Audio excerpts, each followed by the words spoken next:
Hey folks, welcome back. Cyril Ramaphosa, President of South Africa, in a rather unconvincing manner, suggests that the African National Congress is not taking its marching orders from the business community. How exactly does the ANC expect the country to grow its economy?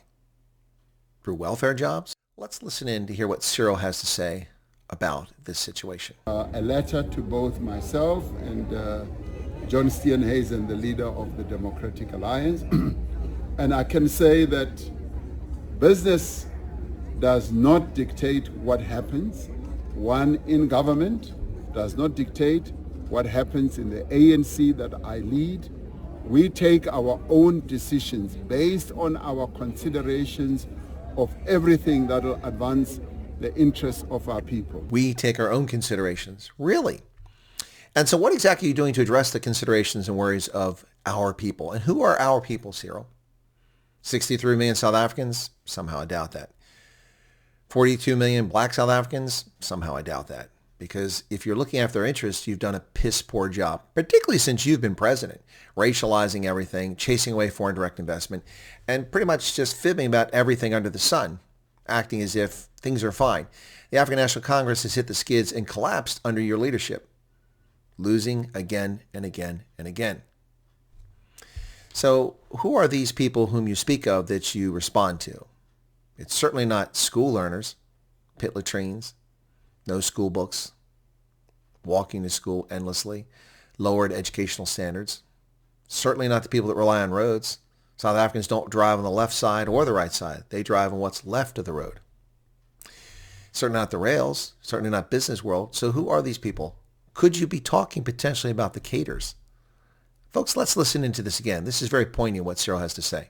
A letter to both myself and John Steenhuisen, the leader of the Democratic From the business Alliance. community. That's where the letter came And from. I can say that business does not dictate what happens.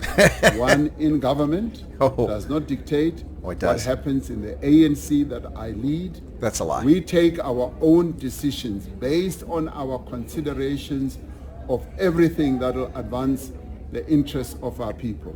And here, once again, he reiterates that he will not be influenced by business. But of course the ANC is influenced by business. Where do you think they get their money from? Look at the trust, the Bato Trust and all the others that pour money into the ANC. South Africans don't give the ANC money. It's business interests and foreign powers that give them their money, not citizens. Very few donations come in from citizens. So he's just telling you a crock here.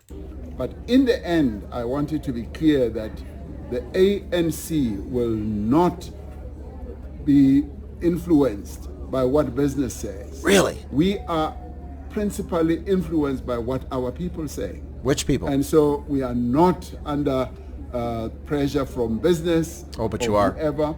If we are under any pressure, it is pressure that comes from our people and our people as a whole, not only ANC members. Oh. And the pressure that comes from our people is about poverty, it's about inequality and unemployment. And Indeed. Those are the issues that influence our decisions. And so therefore we have to heed what our people are But you saying. don't. Notice how Cyril looks directly into the camera to try to convince the low information voters that he cares about South Africans and that it doesn't matter what business says.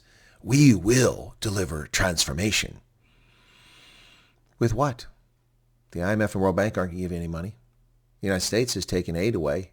You have a massive shortfall now. Now you're suffering because tariffs are in place, which has obliterated AGOA. Where's this money going to come from, Cyril? Tehran?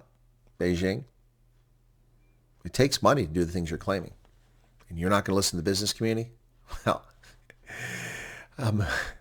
if ever there was a fool, What say you, South Africa? What say you? Cheers.